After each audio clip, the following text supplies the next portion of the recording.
Hi, my name is Ali Ariano, and in our textbook in Chapter 2, it speaks on listening and how to engage a student so that that student is participating in active listening.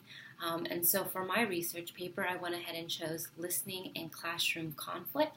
I have a PowerPoint for you to follow along with me just to hit some main points and then a conclusion there at the end. During this presentation, I'm going to talk about conflict resolution and the things that go into that, active listening, and then I'm going to just wrap things up from there. First and foremost, we've all been there, whether we were the student, whether we were the teacher's aide, whether we were the teacher itself, and students misbehaved. We know that there's been moments where the student didn't agree with the decision that we made, or perhaps a student didn't agree with the decision another student made. So what do we do in those occasions? I'm sure we've all seen it. I'm sure we've been all a part of it at one point. And so in this study that I've done, we can apply some of the principles of listening and how that plays into a conflict, and then from there applying it to the classroom for, of course, us. So first and foremost, we all know that conflict resolution is a very sticky process, but yes, it is a process. It begins with active listening. So what is active listening? We're going to look at that in a little bit. Second, in conflict resolution, we're going to want to restate what we heard, and I found this several times during my research of conflict resolution, whether it be in family conflicts or whether it be in the classroom. We're restating because that's the cue that we are actually listening. And then last but not least, within conflict, the context of conflict at least, we want to be heard and be understood when we are in the middle of a conflict. And so I think this is important for teachers to realize, whether we're the one in the conflict or whether the two students are in conflict, that we remember that not only do the two conflicting parties in the classroom want to be heard, but they also want to be understood. And it's the same way when a student comes up to us and maybe doesn't agree with a grade, therefore causing conflict. We need to hear them with our ears, and then we need to process and understand where are they coming from. Perhaps they are having some out of classroom situations at home, and they aren't able to study as much, or they don't have the resources to study. So, kind of digging and looking at why the situation is the way that it is. And so we're seeing that also in research, that they want to be heard and they want to be understood. This second brief point that I want to hit that is very important, that I've found a lot of research on, is active listening. So active listening is actually key word here that I'm sure all of you have heard at some point or another, is grounded in feedback. And so when we're actively listening, we're asking strategic questions back and forth in order to really hear what is going on. Feedback is what is being said and then reframing. Without true listening or active listening, conflict resolution is probably not going to be achieved.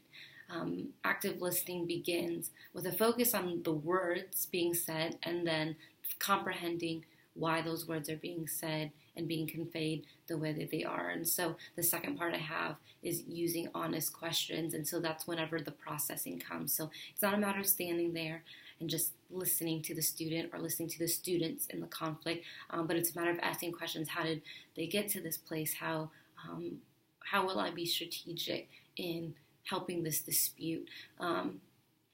Last but not least is the whole main frame of active listening, which is restating, paraphrasing, summarizing, and then reframing.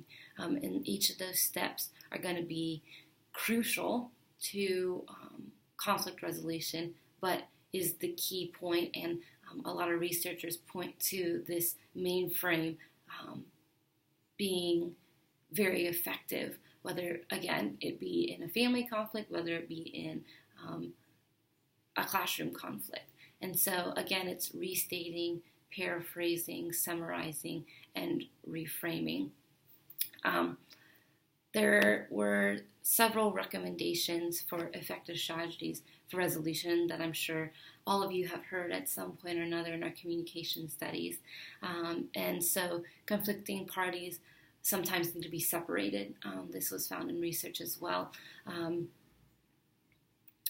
So we want to address the problem instead of blaming.